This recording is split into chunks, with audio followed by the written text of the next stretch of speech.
बिस्मिल्लाहिर्रहमानिर्रहीम। अस्सलाम वालेकुम स्टूडेंट्स। आज हम BSN semester 7 subject leadership and management unit 2 part 2 हम डिस्कस करने जा रहे हैं।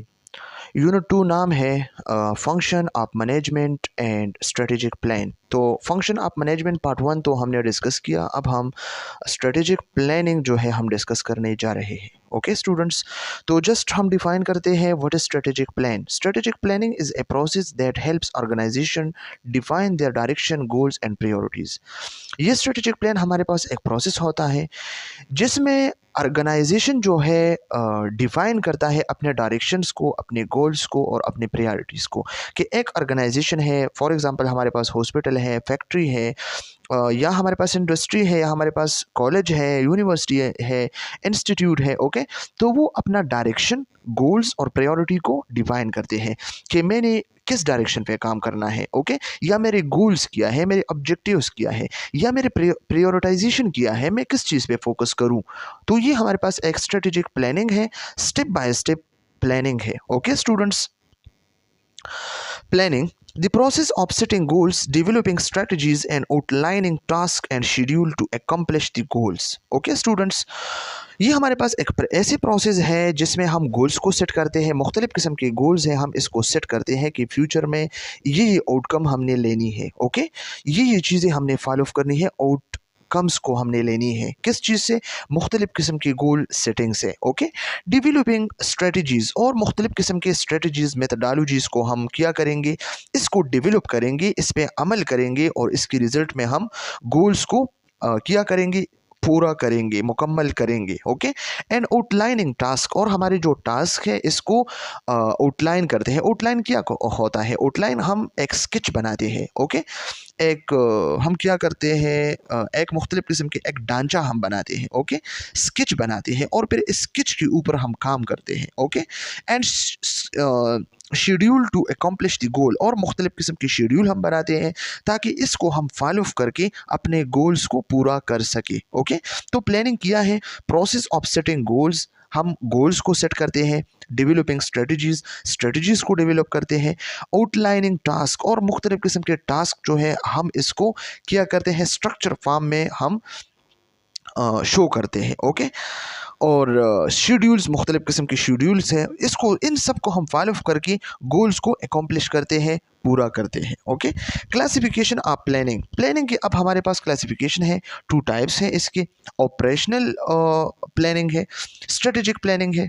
ओके स्टूडेंट्स, ऑपरेशनल प्लानिंग में क्या होता है, ऑपरेशनल प्लानिंग में हमारे पास जो है शॉर्ट रेंज प्लानिंग, इसमें शॉर्ट रेंज प्लानिंग है that deal with day to day maintenance activity, जो मतलब दिन ब दिन जो है वो क्या होते हैं, मतलब चेंज होते हैं। ओके, शॉर्ट रेंज प्लानिंग, ये बहुत शॉर्ट रेंज प्लानिंग होते हैं, अपर मैनेजमेंट होते हैं, that deal with day to day maintenance activity, और दिन ब दिन इसमें क्या होते हैं, एक्टिविटीज़ जो है चेंज होते हैं, मेंटेन होते हैं। ओके, परफॉर्म एट यूनिट और डिपार्टमेंटल लेवल, और ये यूनिट या डिपार्टमेंटल लेवल पे ये परफॉर्म होते हैं। फॉर एग्जांपल अगर हम एनुअल एग्ज़ाम की बात करें, ओके, 1 ईयर बाद, या सेमेस्टर एग्ज़ाम की बात करें, तो ये ऑपरेशनल प्लानिंग में होता है। ओके, तो ये क्या होता है, ये हमारे पास शॉर्ट टर्म होता है, ये मिड लेवल मैनेजमेंट है। सॉरी, इससे पहले मैंने अपर मैनेजमेंट बोला, लेकिन अपर मैनेजमेंट ये नहीं है, ये मिड लेवल मैनेजमेंट होता है।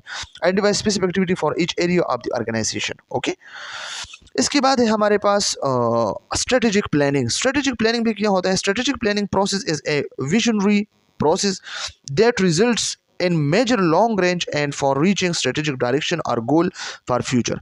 इसमें क्या होता है, ये एक लॉन्ग टर्म होता है। ओके, और इसमें स्ट्रेटेजिक जो प्लान होता है ये अपर मैनेजमेंट होता है, याद रखना। ओके, और इसमें क्या विजनरी प्रोसेस होता है, इसमें हम विजन जो है रखते हैं। विजन क्या होता है, what an organization want to become or achieve in the future, future में एक ऑर्गेनाइजेशन क्या चाहता है, क्या बनना चाहता है, एक इसके जो एक ड्रीम देखते हैं, एक विजन होता है। तो ये हमारे पास क्या विजनरी प्रोसेस है that result in major long range, ये लॉन्ग टर्म है। ओके, रीचिंग स्ट्रेटेजिक डायरेक्शन, हमारे जो स्ट्रेटेजिक डायरेक्शन है इसको हमने फॉलो करना है, और गोल फॉर फ्यूचर, ताकि हम फ्यूचर में अपना गोल अचीव कर सके। तो ये हमारे पास क्या है, 2 टाइप्स है, एक हमारे पास स्ट्रेटेजिक प्लानिंग है, सेकंड हमारे पास ऑपरेशनल है। स्ट्रेटेजिक हमारे पास क्या है, फिंगर टिप पे याद रखिए। स्ट्रेटेजिक हमारे पास अपर मैनेजमेंट है, लॉन्ग टर्म है, provide broad goals and direction for the entire business. मुख्तलिफ किस्म की जो एंटायर बिजनेस होता है इसके मुख्तलिफ किस्म के डायरेक्शंस या जो ब्रॉड गोल्स होते हैं इसको प्रोवाइड करना, मतलब 5 ईयर्स के गोल्स। फॉर एग्जांपल किसी ने एक मार्केट लिया है, ओके, एक लोकेशन पे, या एक बिल्डिंग जो है बनाया है, तो ये क्या होता है, एक स्ट्रेटेजिक प्लान है। अगर हम ऑपरेशनल की बात करें तो एनुअल एग्जाम जो मैनेज करते हैं, ओके, कंट्रोलर ऑफ एग्जामिनेशन, ये सब जो है ऑपरेशनल में होता है। मिड लेवल मैनेजमेंट होता है, शॉर्ट टर्म होता है, आइडेंटिफाई स्पेसिफिक एक्टिविटीज में होता है, एक खास स्पेसिफिक ऑर्गेनाइजेशन में, ओके। इसके बाद है स्ट्रेटेजिक प्लानिंग। इसमें मुख्तलिफ किस्म की क्वेश्चन है। Strategic planning, answer the following question. ये मुख्तलिफ किस्म के क्वेश्चन है, इसके आंसर्स हमने देना है और इस आंसर से जो मतलब निकलता है वो हमारे पास स्ट्रेटेजिक प्लानिंग में आता है। फॉर एग्जाम्पल नंबर फर्स्ट अगर हम क्वेश्चन को देखें, where are we now, okay, हम कहाँ है अब, तो ये करंट स्टेटस शो कर रहा है। स्ट्रेटेजिक प्लानिंग करंट स्टेटस जो है शो कर रहा है, ये एमसीक्यूज पॉइंट ऑफ व्यू से याद रखना। Number 2, where do we want to be, हम कहाँ बनना चाहते हैं, तो ये डिज़ायर स्टेटस, ये हमारा एक डिज़ायर स्टेटस जो है शो करता है कि हम क्या बनना चाहते हैं, ओके, तो ये भी एमसीक्यूज पॉइंट ऑफ व्यू से याद रखें।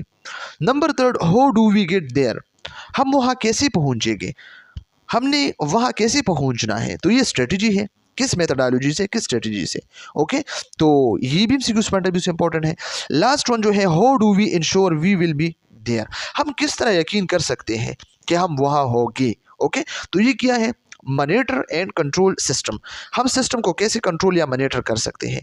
तो ये 4 चीज़ें जो है बहुत ज़्यादा इंपॉर्टेंट है एमसीक्यूज पॉइंट ऑफ व्यू से। करंट स्टेटस शो कर रहा है strategic plan, desire status, strategies और मॉनिटर एंड कंट्रोल सिस्टम। तो स्ट्रेटेजिक प्लान क्या है, एक लॉन्ग टर्म है, अपर मैनेजमेंट है, provide broad goals and direction for the entire business, okay, और इसके खिलाफ जो हमारे पास ऑपरेशनल है, तो ये मिड लेवल मैनेजमेंट है, शॉर्ट टर्म है, identify specific activities, okay, for each area of organization. तो ये इसमें जो है डिफरेंसेस है। अब ये आप देखिए ऑपरेशनल वर्सेस स्ट्रेटेजिक प्लानिंग, तो इसमें क्या है बेस, अगर आप देखें स्ट्रेटेजिक प्लान, ऑपरेशनल प्लान, तो इसमें टाइम क्या है, सेवरल ईयर्स ऑफ डिकेड्स है, ओके। स्ट्रेटेजिक प्लान में क्या है, सेवरल ईयर्स है, मुख्तलिफ किस्म की ज़्यादा ईयर्स इसमें होता है, एक से ज़्यादा। ऑपरेशनल में 1 ईयर और 3 ईयर्स, एक से या 3 ईयर तक ये जो है हम ऑपरेशनल प्लान में इंक्लूड कर सकते हैं, लेकिन स्ट्रेटेजिक प्लान में 10 ईयर, 20 ईयर इस तरह जो है इसमें आता है। डिग्री ऑफ डिटेल्स अगर हम देखें स्ट्रेटेजिक प्लान की, तो ये एक्सटेंसिव है, और ये जो ऑपरेशनल प्लान है ये कंस्ट्रक्टेड है। ऑपरेशनल प्लान हम जो है बनाते हैं, कंस्ट्रक्टेड है, और ये एक्सटेंसिव है, ओके, वसी है। मैनेजमेंट लेवल इसमें टॉप लेवल है जो ऑलरेडी मैं डिस्कस कर चुका हूँ स्ट्रेटेजिक प्लान में, और ये जो ऑपरेशनल है इसमें मिडिल और लोअर लेवल होता है, ओके। इम्प्लीमेंटेशन क्या होता है, इसमें टॉप लेवल है और इसमें लोअर होता है, ओके। बिल्डिंग ए स्ट्रेटेजिक प्लान एलिमेंट्स, अब हमने क्या करना है, स्ट्रेटेजिक प्लान की मुख्तलिफ किस्म की एलिमेंट्स है जिससे जो स्ट्रेटेजिक प्लान है वो बिल्ड हो सकता है, ओके। तो इसमें हमारे पास जो है follow elements are use to develop a strategic plan. ये मुख्तलिफ किस्म के एक्सटर्नल इनपुट गैदरिंग है, इंटरनल इनपुट गैदरिंग है, विजन स्टेटमेंट सेटिंग है, creating objective and using a strategy map है, स्ट्रेटेजिक परफॉर्मेंस मेजर है, और स्ट्रेटेजिक इनिशिएटिव है, आइडेंटिफाइंग स्ट्रेटेजिक रिस्क है, मैनेजिंग स्ट्रेटजी है। इसको हम ज़रा जो है एलाबोरेट करते हैं कि इसका क्या मतलब है। सबसे पहले जो फर्स्ट वन है इसको देखिए आप, क्या लिखा है, एक्सटर्नल इनपुट गैदरिंग, इसका क्या मतलब है, collecting data and insight from external sources. मुख्तलिफ किस्म के डेटा आपने जो है एक्सटर्नल सोर्सेज से जो है क्या करना है, कलेक्ट करना है, सच एस मार्केट रिसर्च जो है, कस्टमर फीडबैक है, इंडस्ट्री ट्रेंड्स है, या कंप्यूटेटर एनालिसिस जो है, ओके। ये सब जो है हमारे पास एक्सटर्नल है और हमने इसको जो है गैदर करना है और इनपुट करना है। इसके बाद है internal input gathering. Internal input gathering में क्या होता है, gathering information from within the organization, okay. Information हमने ऑर्गेनाइजेशन से जो है गैदर करना है, हमारा जो ऑर्गेनाइजेशन है इससे हमने इंफॉर्मेशन को गैदर करना है, इंक्लूडिंग एम्प्लॉय फीडबैक जो है, स्टूडेंट फीडबैक है, लेबर फीडबैक है, फाइनेंशियल डेटा है, ऑपरेशनल मैट्रिक्स है, या कल्चरल असेसमेंट है। ये सब जो है क्या है, इंटरनल इनपुट गैदरिंग में होता है, vision statement setting, vision statement setting में क्या होता है, विजन क्या होता है, what an organization wants to become or achieve in the future। Future में एक ऑर्गेनाइजेशन ने क्या बनना है, क्या चाहता है कि मैं किस गोल को अचीव करूं, तो ये विजन है। तो विजन स्टेटमेंट सेटिंग हमने करना है। ओके, कैसी, define a clear and inspiring vision for the organization future. Future में ऑर्गेनाइजेशन के लिए आपने एक इंस्पायरिंग विजन और क्लियर विजन जो है डिफाइन करना है कि हमने ये जो है करना है। Purpose, values, long term goals, ये सब इसमें होते हैं। Creating objectives and using a strategy map, हमने ऑब्जेक्टिव्स और स्ट्रेटजी मैप को जो है क्या करना है, क्रिएट करना है। Okay, specific objectives, clear objectives की ये ऑब्जेक्टिव्स मैंने फॉलो करना है, फिर हमने एक मैप बनाना है, एक नक्शा बनाना है। ओके, कि इस तरीके से हमने जाना है। Establishing specific measurable objective and creating a visual representation। visual representation को क्या कहते हैं, strategy map कहा जाता है उसको। ठीक है, to illustrate how objective are connected to a line, किस तरह हम objective को align कर सकते हैं। Okay, step by step। Number 5, strategic performance measure. फिर हमने स्ट्रेटेजिक परफॉर्मेंस मैयर करना है, develop key performance indicators. Okay, जो KPIs होते हैं ना। ओके, की परफॉर्मेंस इंडिकेटर जो होते हैं, progress toward strategic objective and measure success, हम सक्सेस और ऑब्जेक्टिव्स को इससे जो है मैयर करते हैं। ओके, इसके बाद है स्ट्रेटेजिक इनिशिएटिव। स्ट्रेटेजिक इनिशिएटिव, किस तरह हम एक स्ट्रेटेजी को इनिशिएट कर सकते हैं। ओके, आइडेंटिफाई स्पेसिफिक प्रोजेक्ट्स और programmes that will help achieve strategic और ऑब्जेक्टिव्स। मुख्तलिफ किस्म के स्पेसिफिक प्रोजेक्ट्स है, प्रोग्राम है, वो हमने आइडेंटिफाई करना है। ओके, कि किस तरह हम इसके ऑब्जेक्टिव, स्ट्रेटेजिक ऑब्जेक्टिव्स हम अचीव कर सकते हैं। ओके, इसमें रिसोर्स एलोकेशन है, टाइमलाइंस है, ये सब इसमें होते हैं। नंबर 7 पॉइंट जो है, identify strategic risk, recognizing potential risk and threats that could impact the organization ability to achieve its strategic objectives and developing mitigation strategy. हमने पोटेंशियल रिस्क या थ्रेट्स को हमने रिकॉग्नाइज करना है कि किस तरह ये जो पोटेंशियल रिस्क है या थ्रेट्स हैं वो हमारे ऑर्गेनाइजेशन एबिलिटी को क्या कर सकते हैं, इम्पैक्ट कर सकते हैं। ओके, तो इस वजह से हमारा जो ऑब्जेक्टिव्स है या जो हमारा स्ट्रेटजी है वो इफेक्ट हो सकते हैं। तो इन सब को हमने ख़त्म करके हमने क्या करना है, स्ट्रेटेजिक ऑब्जेक्टिव और स्ट्रेटजीज़ को क्या करना है, इसी को फॉलो करनी है। ओके, और इन सबको फॉलो करनी है। इसके बाद है 8 नंबर पे मैनेजिंग स्ट्रेटजी। फिर हमने स्ट्रेटजी को मैनेज करना है, इम्प्लीमेंटिंग प्रोसेसेस टू मॉनिटर। हमने मुख्तलिफ किस्म के प्रोसेस को क्या करना है, इम्प्लीमेंट करना है, ताकि हम मॉनिटर करें, रिव्यू करें, एडजस्ट करें स्ट्रेटेजिक प्लान को टाइम के साथ साथ। Okay, ensure it remain relevant and effective, और फिर हम इंश्योर कर सके कि हमारा जो ये स्ट्रेटेजिक प्लान है क्या ये रिलेवेंट है, ओके, या इफेक्टिव है या नहीं है। तो ये 8 जो एलिमेंट्स है, इससे हमारा जो स्ट्रेटेजिक प्लान है ये बिल्ड हो सकता है, अच्छाई की तरफ जा सकता है। ओके, इसको हम 1 बाय 1 जो है डिस्कस करते हैं कि स्लाइड में क्या लिखा है। Building strategic plan elements, number first external input gather. Okay, internal जो एक्सटर्नल इनपुट गैदरिंग है। ओके, एक्सटर्नल से हमने लेना है, एक्सटर्नली चीज़ें हमने लेना है, जिस तरह हमने डिस्कस किया। Okay, data collection external source है। The first step in strategic planning is to gather the information needed to understand and identify the issue। सबसे पहले जो फर्स्ट स्टेप है हमारे पास क्या है, स्ट्रेटेजिक प्लानिंग है। ओके, इसके जरिए हम क्या करते हैं, इंफॉर्मेशन जो ज़रूरी है वो हम गैदर करते हैं। ओके, ताकि हम अंडरस्टैंड और आइडेंटिफाई करें इशू को कि कौन सी इशू है। Challenges and trends that will shape and affect A department. Okay, या हम चैलेंजेस को देखें, ट्रेंड्स को देखें, शेप को देखें कि वो डिपार्टमेंट को कैसे जो है इफेक्ट कर सकता है। Office, mission, programme, strategy. Office हम इसमें देखते हैं, मिशन हम देखते हैं, प्रोग्राम स्ट्रेटजी हम देखते हैं। The result of such input gathering is collectively through of एक एक्सटर्नल एनवायरनमेंट स्कैनिंग। और ये एक्सटर्नल एनवायरनमेंट स्कैनिंग के जरिए हम करते हैं। एक्सटर्नली हम जो है चीज़ें जो है गैदर करते हैं और इससे हम जो है अपना जो स्ट्रेटेजिक प्लान है वो बिल्ड कर सकते हैं। ओके, इसमें जो एग्जाम्पल है क्या लिखा है, ये जो ब्राउन कलर है पॉलिटिकल है, इकोनॉमिक है, ये जो ब्लू है सोशल है, टेक्नोलॉजी है, एनवायरमेंटल है, क्लाइमेट है, लीगल है, सिक्योरिटी है, सेफ्टी है, रिलीजन है, रेगुलेटरी है और डेमोग्राफी है। ये सब एक्सटर्नल है ना।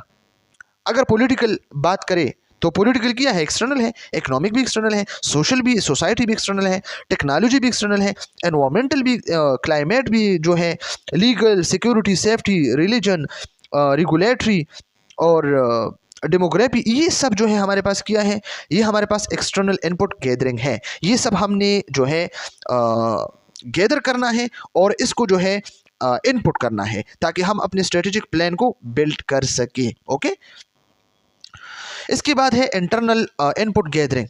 इंटरनल इनपुट गैदरिंग में क्या करता था हम, इसमें gather information from within the organization, organization के अंदर से हमने इंफॉर्मेशन को गैदर करना था, जमा करना था, कलेक्ट करना था। ओके, ताकि हम स्टूडेंट से जो है फीडबैक ले, एम्प्लॉय से, financial data, operational matrix, cultural assessment, ये सब इसमें होते हैं। ओके, आफ्टर लुकिंग आउटवर्ड, बाहर की तरफ देखने के बाद जो इससे पहले हमने एलिमेंट फर्स्ट जो है डिस्कस किया। ओके, एक्सटर्नल इनपुट गैदरिंग के बाद हम क्या करते हैं, the next step is to look inward to understand the issue facing an entity that may affect the strategy. अगला जो मरहला है, तो अगले मरहला इन मसाइल को समझने के लिए अंदर की तरफ देखना है जो हमारे पास जो स्ट्रेटजी को मुतासिर कर सकते हैं। ओके, तो कितने हैं हमारे पास, consider the following, capacity to deliver the intended service. Okay, हमने क्या करना है, इंटेंडेड सर्विस के जो मतलूब होते हैं वो सर्विसेज जो हमें चाहिए। ओके, तो capacity to deliver the intended service, जो मतलूबा सर्विसेज होते हैं फराहम करने की सलाहियत। ओके, ये होता है कोर कंपिटेंस। कोर कंपिटेंस बुनियादी काबिलियत जो होता है इंसान की, तो वो तो इंटरनली होता है ना, capacity to deliver the intended services. Okay, जो हमारे मतलूब सर्विसेज होते हैं जो हमें चाहिए। ओके, तो इसकी कैपेसिटी को, इसको डिलीवर करना, वो कैपेसिटी, तो ये भी इंटरनल है, कोई मुश्किल तो नहीं है इसमें। या कोर कॉम्पिटेंसीज जो होते हैं, कोर कॉम्पिटेंसीज बुनियादी काबिलियत इंसान की, इंडिविजुअल की, ये क्या होता है, ये भी इंटरनल है। Okay, what the entity is fundamentally good at doing, क्या मतलब है इसके, यानी जो इरादा बुनियादी तौर पर काम करने में अच्छा है। ओके, या हम अगर देखें एंड बिजनेस प्रोसेसेस जो होते हैं, तो बिजनेस प्रोसेस में क्या, जो कारोबारी अमल होता है, यानी काम कैसे होता है, हाउ वर्क गेट्स डन, कैसे काम हो सकते हैं, तो ये सब जो है इंटरनली होते हैं। अगर हम स्टाफिंग की बात करें, स्टाफिंग में क्या होता है, इससे पहले हम डिस्कस कर चुके हैं, रूल्स है या स्किल्स है, नॉलेज है, असिस्ट क्या होते हैं, इसमें हमारे पास बिल्डिंग होते हैं, इक्विपमेंट्स होते हैं। ओके, और इसके बाद जो है फिनेंशियल रिसोर्सेज जो होते हैं, जो बजट होते हैं, जो ऑलरेडी हम इसको डिस्कस कर चुके हैं। इसके बाद क्या होते हैं, ये सब जो है इसमें होता है, ये सब इंटरनली होते हैं। असेसमेंट भी हम इंटरनली करते हैं, फाइनेंशियल रिसोर्सेज भी इंटरनली है, जो बजट होते हैं, स्टाफिंग भी इंटरनली होते हैं, कोर कॉम्पिटेंसीज, और जो बिजनेस प्रोसेस है, capacity to deliver the intended services होते हैं, ये सब जो है इंटरनल इनपुट गैदरिंग होता है। Okay, the most common and easy to use internal assessment method, जो मोस्ट कॉमन है और इजी हम यूज कर सकते हैं इंटरनल एनालिसिस मेथड। ओके, तो वो कौन सा है, स्वॉट एनालिसिस है। स्वॉट analysis stand for strength, weakness, opportunities and threats. तो इन 4 को हम डिस्कस करते हैं कि इसका क्या मतलब है। स्टूडेंट्स, स्ट्रेंथ का क्या मतलब है, internal capabilities and resources that are favourable, वो इंटरनल सलाहियत, कैपेबिलिटीज और रिसोर्सेज जो फेवरेबल हो। ओके, एग्जाम्पल स्किल्ड वर्कफोर्स जो है, या स्ट्रॉन्ग ब्रांड है, इनोवेटिव प्रोडक्ट्स होते हैं, ये हमारे पास स्ट्रेंथ है। अगर हम वीकनेस की बात करें तो वीकनेस क्या होता है, internal attributes that are unfavourable, वो इंटरनल सिफात जो अनफेवरेबल हो, फेवरेबल नहीं हो। एग्जाम्पल लिमिटेड रिसोर्सेज है, इनफेक्टिव प्रोसेस है, लैक ऑफ एक्सपर्टीज है, ये वीकनेसेस होते हैं। ओके, एक बंदा एक्सपर्ट नहीं है। ओके, इनसफिशिएंट प्रोसेस, सही से काम नहीं करता, रिसोर्सेज लिमिटेड है। ओके, थोड़ा सा काम करके फिर काम नहीं करता, तो ये क्या है, ये वीकनेसेस होते हैं। अगर हम अपॉर्चुनिटी की बात करें तो अपॉर्चुनिटी में क्या होते हैं, external factors that can benefits the organization, वो एक्सटर्नल फैक्टर्स जो ऑर्गेनाइजेशन को फायदा पहुंच जाता है, तो वो अपॉर्चुनिटीज है। Okay, example growing demands, new markets, partnerships, ये सब क्या है, ये हमारे पास अपॉर्चुनिटीज है। थ्रेट्स की अगर हम बात करें, external factors that can harm the organization, वो एक्सटर्नल फैक्टर्स जो ऑर्गेनाइजेशन को नुकसान पहुंचाता है, तो वो थ्रेट्स है। ओके, इसमें क्या होते हैं, कंपटीशन है, इकोनॉमिक्स डाउनटर्न्स है, या रेगुलेटरी चेंजेस होते हैं। तो ये सब हमारे पास क्या है, स्वॉट स्टैंड है, स्वॉट है। ओके, स्वॉट एनालिसिस होता है इसमें। अगर हम इसकी बात करें तो इसका क्या मतलब है, स्वॉट एनालिसिस में अगर हम देखें यहाँ पे स्टूडेंट्स, आप इसको ज़रा रिमेंबर करें, मुश्किल तो नहीं है, इजी है। ओके, लेकिन फिर भी चले इसको डिस्कस करते हैं।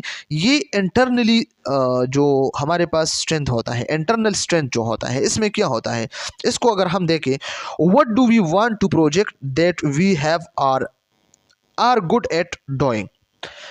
हम क्या हिफाजत करना चाहते हैं जो हमारे पास है या करने में हम अच्छे हैं, तो ये क्या है, ये एक स्ट्रेंथ है। ओके, इंटरनली स्ट्रेंथ है।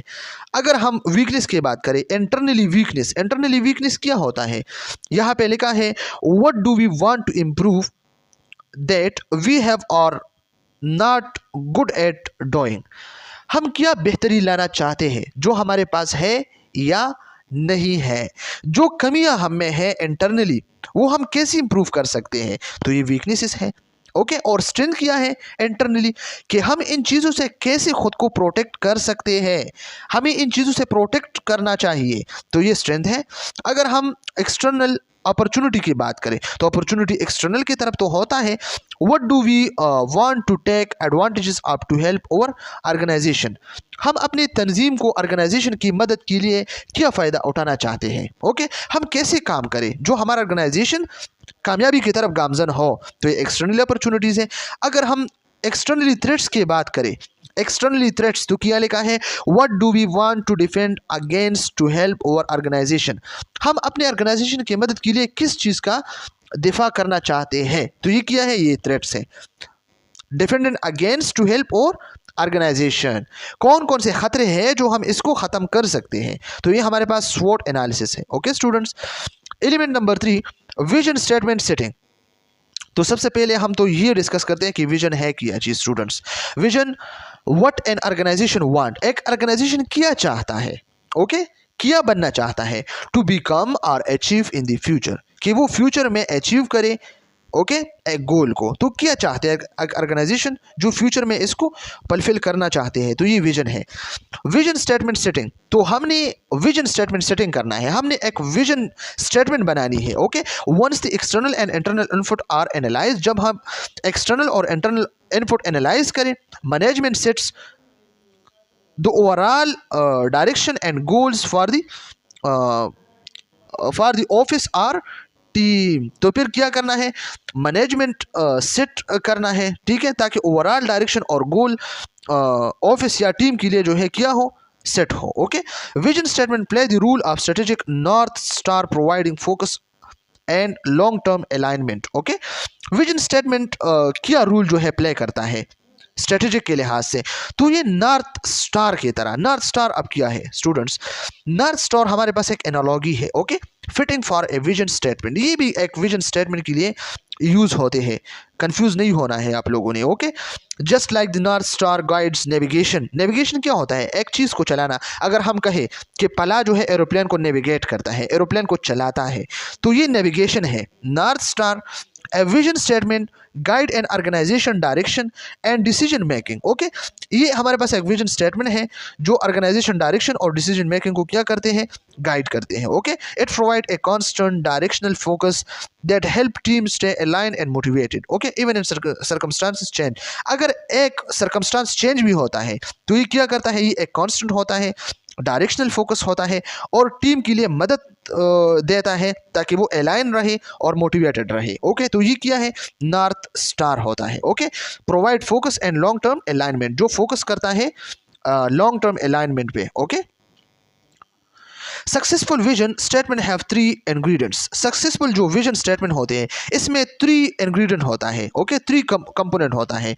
नंबर फर्स्ट हमारे पास है time horizon, number second measurability, number third unique approach. सबसे पहले हम ये देखते हैं कि टाइम हॉरिजॉन क्या है। Specify when the vision will be achieved, वो स्पेसिफिक टाइम जिसमें हम अपना विजन जो है अचीव कर सकते हैं। ओके, मेजरेबिलिटी क्या होता है, इंक्लूड क्वांटिफाइबल गोल्स और आउटकम्स, वो गोल्स या आउटकम्स जो हम जो है पूरा करना चाहते हैं, तो फिर इसकी इवैल्यूएशन करना है, मेजर करना है कि किस तरह हमने इसको जो है अचीव करना है। यूनिक अप्रोच किया है, reflects the organization distinct value strength और स्ट्रेटजी, मुख्तलिफ किस्म के अप्रोच करना, स्ट्रेटजी फॉलो करना ताकि हम अपने गोल को अचीव कर सके एक टाइम हॉरिजॉन और मेजरेबिलिटी के साथ। ओके, यहाँ पे डिस्कस भी हुआ है। टाइम हॉरिजॉन क्या है, a specific date in the future by which the entity will achieve the strategy and the vision।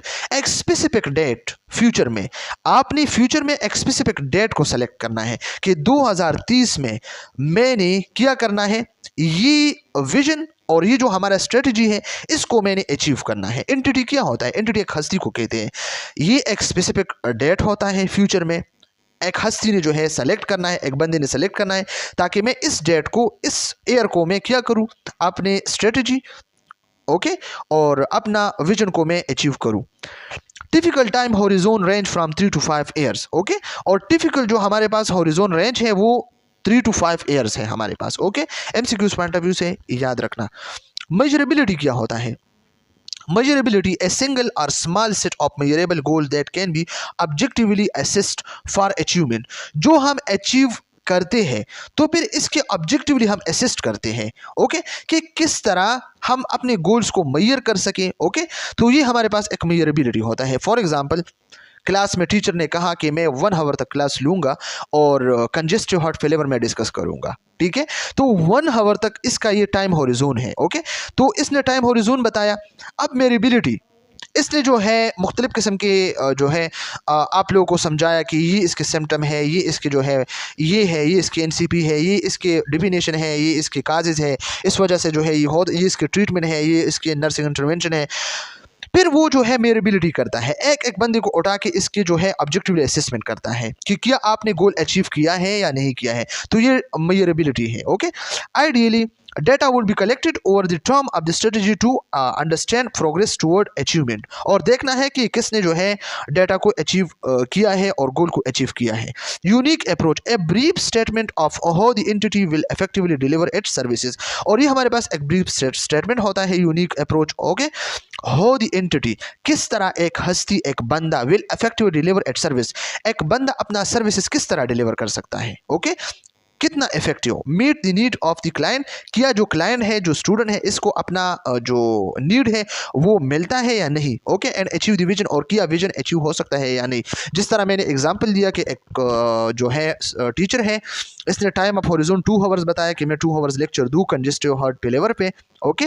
और फिर जो है इसने जो है टाइम ऑफ हॉरिजॉन फॉलो किया। फिर इसके बाद मेजरेबिलिटी, इसने एक एक बंदे को उठा के इससे पूछा कि सिम्टम किया है, नर्सिंग इंटरवेंशन किया है। तो इसने मेजरेबिलिटी किया, ऑब्जेक्टिव असेसमेंट किया ओके, ताकि लोगों ने, स्टूडेंट ने गोल अचीव किया है या नहीं किया है। इसके बाद यूनिक अप्रोच है, टीचर ने कौन सा यूनिक अप्रोच अप्लाई किया था ओके। किया इसके जो स्टूडेंट है इसने जो है नीड मीट अचीव किया है या नहीं ओके, और इसका जो विजन है वो अचीव हुआ है या नहीं।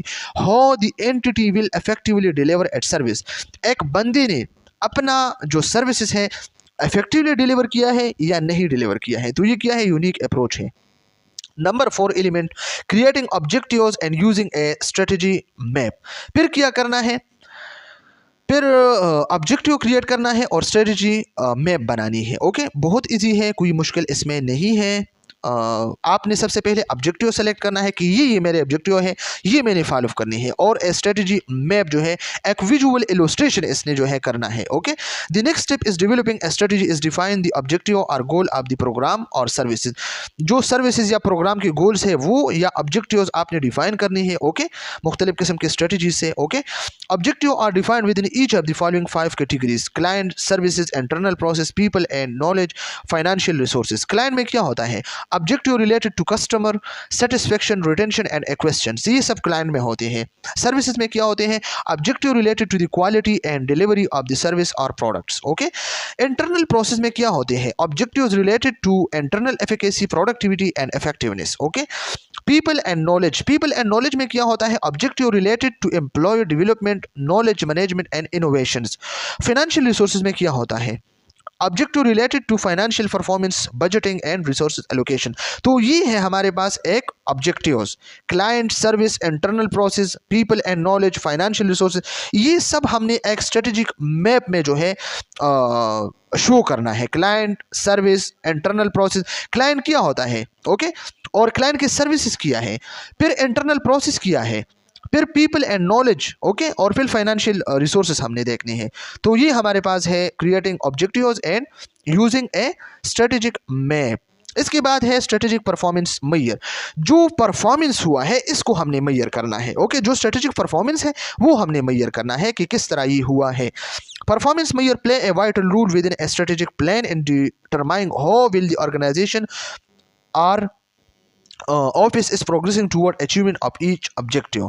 किस तरह जो है ऑर्गेनाइजेशन या ऑफिस जो है प्रोग्रेशन की तरफ जो है जा रहा है, या इसने ऑब्जेक्टिव्स अचीव किया है, किस तरह अचीव किया है, तो ये परफॉर्मेंस हमने मैयर करना है। They also help to focus management discussion on the right issue related to achievement, और फिर क्या करना है, फोकस करना है मैनेजमेंट डिस्कशन पे, ताकि जो राइट इश्यूज है, जो मसले हैं, ओके, वो अचीवमेंट के साथ रिलेटेड है या नहीं है।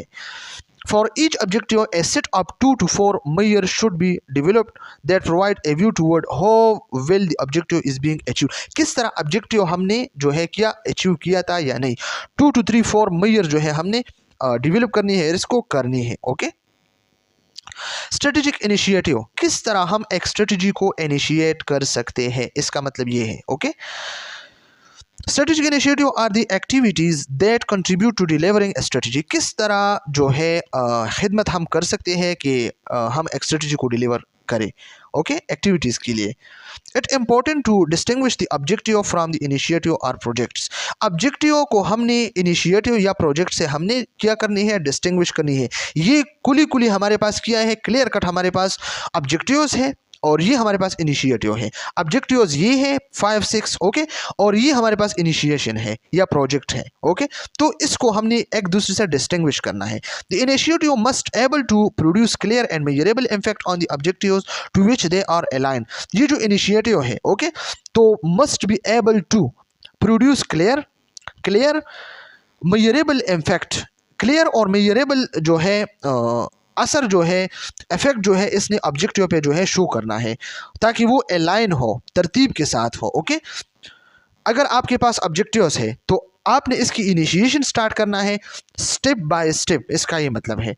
The performance measure as described above indicate success of the initiative by displaying impact and achievement for the objectives. Okay, number 7 elements, element number 7 identify strategic risk. फिर हमने स्ट्रेटेजिक रिस्क देन आइडेंटिफाई करना है। Managing risk is a key part of the effective strategic planning. Effective strategic planning के जो key part है वो हमारे पास मैनेजिंग रिस्क है। रिस्क को हमने मैनेज करना है। Okay, this follows from the top of the organization. Okay, ये हमने क्या करना है, टॉप ऑफ ऑर्गेनाइजेशन से जो है हमने क्या करना है, फ्लोज करना है। Okay, where enterprise risk planning is one of the key tools for senior leaderships. Okay, तो entire price रिस्क प्लानिंग क्या होता है, ये हमारे पास एक ऐसा प्लान होता है, रिस्क होता है। ओके, इसके मुख्तलिफ किस्म का रिस्क आइडेंटिफिकेशन होता है, रिस्क असेसमेंट होता है, रिस्क प्रायोरिटाइजेशन होता है, रिस्क मिटिगेशन होता है। Okay, monitoring and review. इसका क्या मतलब है, इसका मतलब ये है कि रिस्क आइडेंटिफिकेशन, किस तरह हम रिस्क को आइडेंटिफाई कर सकते हैं, फिर रिस्क की हम असेसमेंट कर सकते हैं। ओके, फिर हम रिस्क प्रायोरिटाइज करते हैं कि कौन सा वाला रिस्क जो है प्रायोरिटाइज करना है, फिर रिस्क को हम कम करते हैं, मिटिगेशन करते हैं, मिटिगेट करते हैं, और फिर हम मॉनिटरिंग एंड रिव्यू करते हैं। ओके, तो ये हमारे पास क्या है, एंटरप्राइज रिस्क प्लानिंग है। ओके, तो ये हमारे पास एक की टूल है सीनियर लीडरशिप के लिए। Okay, risk management can be define as, risk management हम डिफाइन कर सकते हैं the identification and mitigation of risk which would hamper the execution of strategy. Identification and mitigation of risk, इसमें हम क्या करते हैं, रिस्क मैनेजमेंट में हम क्या करते हैं, रिस्क, ओके, रिस्क को हम कम करते हैं। सबसे पहले रिस्क को हम आइडेंटिफाई करते हैं कि रिस्क है क्या, कौन से रिस्क है, फिर हमने इसको मिटिगेट करना है, मैनेज करना है, कम करना है। which would, ओके, ताकि वो hamper the execution of a strategy. Hamper mean sorry students, इसमें जो हमारे पास है, तो हैम्पर का क्या मतलब है, सॉरी, रुकावट, और एग्जीक्यूशन हमारे पास जो तामील होते हैं, जो हम काम को जो है परफॉर्म करते हैं। ओके, तो which would hamper the execution of strategy, जो हमारे स्ट्रेटजी के मुकम्मल होना था, तामील होना था, तो इसमें रुकावट डालना था। ओके, रिस्क ने क्या करना था, hamper the execution of strategy, strategy के जो मुकम्मल होना था, कंप्लीटनेस होता था, एग्जीक्यूशन होता था, तामील होता था, इसमें रुकावट डालना था। ओके लेकिन हमने क्या करना, रिस्क के मैनेजमेंट किया, तो हमने रिस्क को आइडेंटिफाई किया और कम किया। Okay strategic risk are foreseeable known risk from the external environment. Okay तो इसमें क्या होता है, फोर्सेबल या नोन रिस्क जो होते हैं एक्सटर्नल एनवायरनमेंट में, ओके बाहर से, और possible known risk in the internal environment जो इंटरनल एनवायरनमेंट में होते हैं अंदर ऑर्गेनाइजेशन की। Okay risk affecting the composition of the strategy, और रिस्क जो है कंपोजिशन ऑफ स्ट्रेटजी की जो कंपोजिशन है इसको अफेक्ट कर सकता है। और रिस्क अफेक्टिंग स्ट्रेटेजिक इनिशिएटिव, और जो स्ट्रेटेजिक इनिशिएटिव है हम स्टार्ट लेते हैं स्ट्रेटजी के, तो इसको भी अफेक्ट कर सकते हैं रिस्क। ओके इसके बाद है how to develop a risk management approach, किस तरह हम रिस्क मैनेजमेंट अप्रोच को जो है डेवलप कर सकते हैं। तो इसमें आइडेंटिफिकेशन है, प्रायोरिटाइजेशन है, मिटिगेशन है, मॉनिटरिंग है। आइडेंटिफिकेशन में हम क्या करते हैं, आइडेंटिफिकेशन में हम रिस्क को आइडेंटिफाई करते हैं, फिर हम मुख्तलिफ किस्म के रिस्क हैं इसमें हमने प्रायोरिटाइजेशन करना है। ओके फिर इसके बाद हमने रिस्क को मिटिगेट करना है, कम करना है, फिर हमने इसको मॉनिटर करना है। Okay the most common approach to risk identification is to interview okay at into the strategic planning process, specifically the external and internal input gather steps, मुख्तलिफ किस्म के external internal input gather steps वो हमने follow करनी है। इससे पहले हमने डिस्कस किया risk can be identified we survey, risk हम आइडेंटिफाई कर सकते हैं मुख्तलिफ किस्म के सर्वे के थ्रू, मैनेजमेंट टीम ब्रेनस्टॉर्मिंग के थ्रू, अदर सोर्सेज मुख्तलिफ किस्म के एक्सपर्ट सोर्सेज हैं। In addition risk identification should become an ongoing activity, ये हमारे पास एक ऑनगोइंग एक्टिविटी है, हम बार बार इसको एक रिस्क को आइडेंटिफाई कर सकते हैं। इसके बाद prioritization, the most common approach is to rank risk by. Okay most common approach जो है रिस्क की वो किया है, प्रायोरिटाइजेशन है। Okay their likelihood of occurring, okay occurring की हमने प्रोबेबिलिटी देखनी है कि कितना जो है इसके वाक़ होने के इम्कान है। ओके रिस्क के the potential negative impact on the strategy, और इसके कितने जो है नेगेटिव इम्पैक्ट है स्ट्रेटजी पे, तो इसकी प्रायोरिटाइजेशन हमने देखनी है। Okay the highest scoring risk should then be clearly identified as either drivers of strategy objective or build the strategy around the risk. Risk that exist but are not likely or in fact should not be included in risk management plan.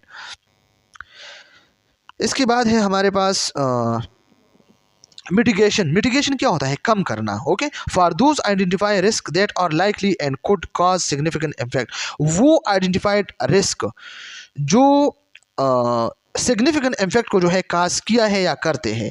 A mitigation plan, हमने एक mitigation plan बनानी है, should be articulated that outlines आयतन, ताकि हम इसके लिए एक खाका बनाए, एक स्केलेटल बनाए, एक आउटलाइन बनाए। Okay what will be done to prevent और मिनिमाइज द लाइकलीहुड, किस तरह हम जो है लाइकलीहुड इसके इम्कान को हम कम करें या इसको प्रिवेंट करें। Okay what would be done in future to minimize it impact if the risk occur, अगर रिस्क अकर हुआ तो इसके इम्पैक्ट हम कैसे मिनिमाइज कर सकते हैं फ्यूचर में। ओके तो ये हमारे पास ये दोनों जो है क्या है, मिटिगेशन है। इसके बाद नंबर 4 है monitoring.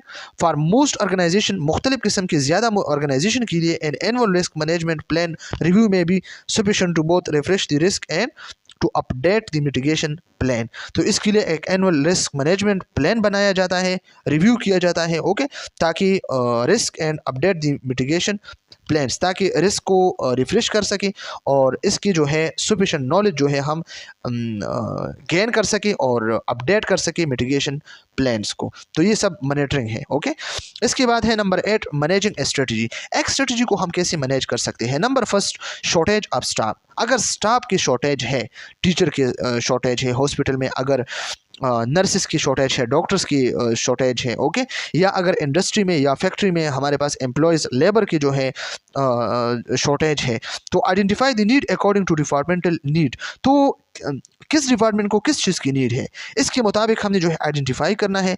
Number 3 service structure and allocation, फिर हमने जो है सर्विस स्ट्रक्चर पे फोकस करना है और एलोकेशन डिस्ट्रीब्यूशन करना है कि इस डिपार्टमेंट में इस चीज़ की ज़रूरत है तो हमने इसको देना है। Okay number 4 proposal of staff hiring to HR, और फिर हमने HR ने क्या करना है, स्टाफ को जो है हेयर करना है कि इस डिपार्टमेंट में इस लेबर या एम्प्लॉय या नर्स या डॉक्टर इसकी ज़रूरत है। ओके टीचर की ज़रूरत है। नंबर 5 स्ट्रेटजी मॉनिटरिंग, फिर हमने स्ट्रेटजी मैनेजमेंट करना है। ओके मॉनिटर करना है, sorry.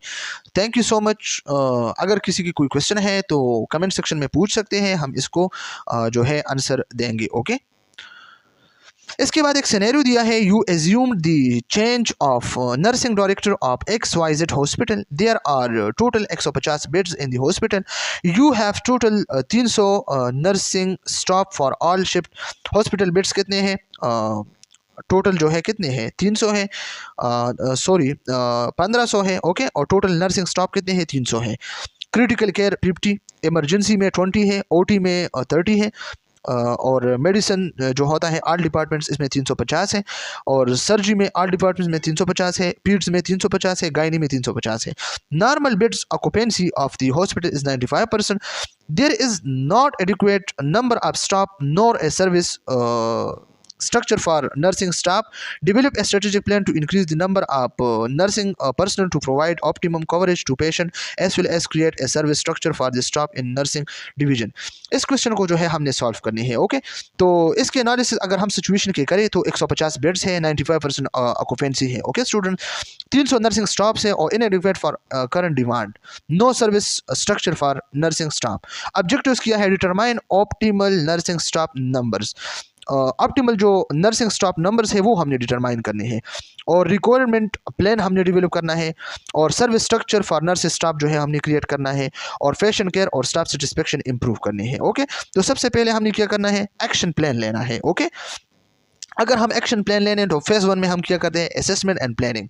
Week 1 to 4, first month में 1 से 4 वीक में हम क्या करना है, असेसमेंट एंड प्लानिंग। तो इसमें हम क्या करते हैं, conduct A staff need assessment using a validated tools, nursing care hours per patient day। nursing care hours हमने देखने हैं पेशेंट डेज पे। ओके, इसमें हमने क्या करना है, number 2, determine optimal staffing ratio for each department. Critical care कितने हैं, इमरजेंसी कितने हैं, OT, medicine, surgery, peds, gynae. Identify service structure gap and develop a plan to address them. ये सब हमने जो है देखनी है फेज फर्स्ट में, असेसमेंट एंड प्लानिंग में।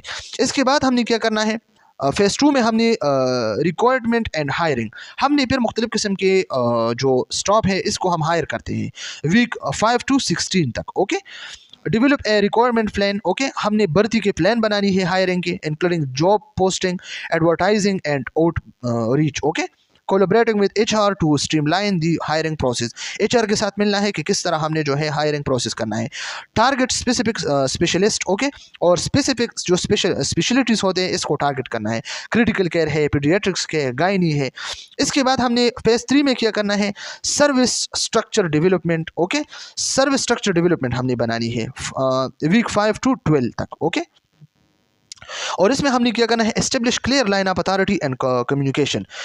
क्लियर लाइन ऑफ अथॉरिटी और कम्युनिकेशन को हमने स्टेब्लिश करना है। Define rules and responsibility for nursing staffs, और नर्सिंग स्टाफ के लिए हमने रिस्पॉन्सिबिलिटी और रूल्स जो है डिफाइन करना है कि ये इसकी जॉब डिस्क्रिप्शन है। डेवलप पॉलिसीज़ एंड प्रोसीजर, मुख्तलिफ किस्म के नर्सिंग प्रैक्टिस के लिए हमने प्रोसीजर और पॉलिसीज़ को जो है डेवलप करनी है।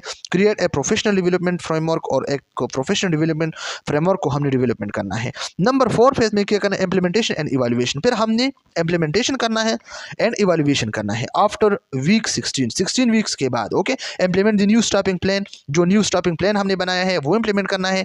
सर्विस स्ट्रक्चर इम्प्लीमेंट करना है। Okay, monitor and evaluate the effectiveness of the plan, जो प्लान हमने बनाया है। ओके, तो इसकी इफेक्टिवनेस और इवैल्यूएशन करना है। Make judgement adjustment as needed. Okay, और फिर हमने ये एडजस्टमेंट देखना है। ओके, की परफॉर्मेंस किया है, KPIs, की परफॉर्मेंस इंडिकेटर जो होते हैं, स्टाफ रेशोज है, पेशेंट सेटिस्फेक्शन है, स्टाफ सेटिस्फेक्शन है, और टर्नओवर रेट्स होते हैं इसमें। ओके, तो ये हमारे पास किया है, ये हमारे पास ये होता है।